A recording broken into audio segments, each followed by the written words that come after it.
Hi, this is Susan. I did my project on the water pocket fold in Capitol Reef National Park in Utah. Um, the water pocket fold is one of the largest exposed monoclines in the world. It runs between 90 and 100 miles long, all of that being exposed at the surface, which makes it very unique and special, and it's often called a wrinkle in the Earth's crust. And also like a warp in the Earth's crust. Um, I became fascinated with it because of its sheer size and how it represented such an amazing process of compression and uplift, and then, of course, millions of years of erosion. So, this is the model. I had to choose a section of it. I really thought a lot about how I wanted to do this. It was a little bit difficult once I got into it, it being 100 miles long. And I just decided to do an area, a section of it. And this is about a 6 mile by 3 mile area, kind of in the center of the fold. And I chose this area in part because it's where the oyster shell reef is also exposed, which is part of the Dakota Formation. And I thought that was also really cool.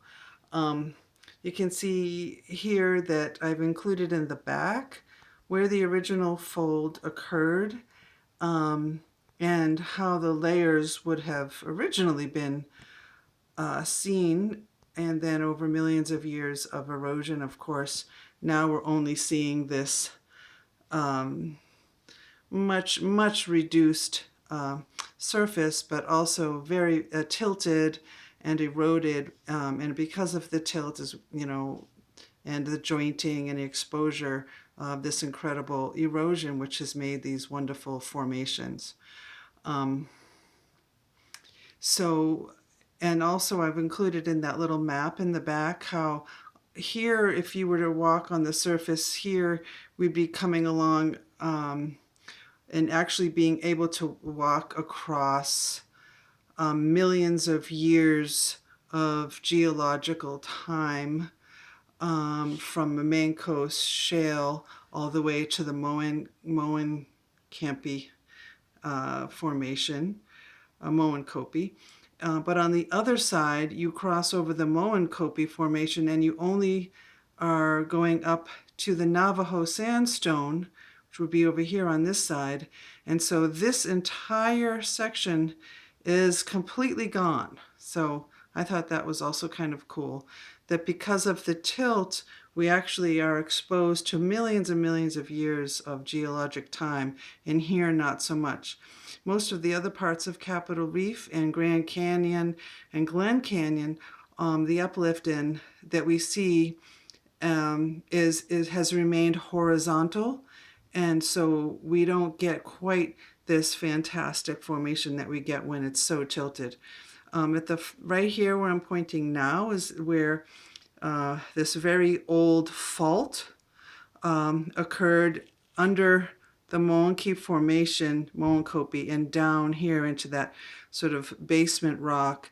So right at where the fold tilts down was a very deeply seated ancient fault. And when the uplift from the Laramide orogeny about 70 million years ago started to occur, that fault was activated.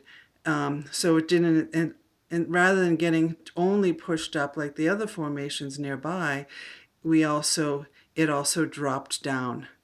And so it's that major fault that helped to provide the this monocline, to create this massive monocline that runs 100 miles, and then therefore this cool erosion.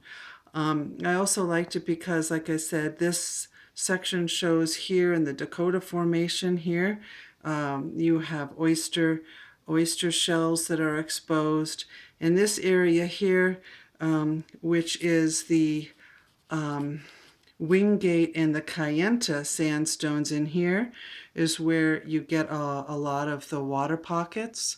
eroded, which are really cool, fun formations. And I loved how once I started working on it, it was really hard to distinguish the different layers from one another. Being tilted and being so heavily eroded, they started to really blend. Like in here, there are several different formations, as you can see from the key, right? But they really end up being very blended together. So I think the caramel formation, the entrada, and the Somerville in here are all very well, just almost whether cemented or just fused together. What else can I say? And also in this formation, they found really cool oxides. Let's see, not oxides per se, but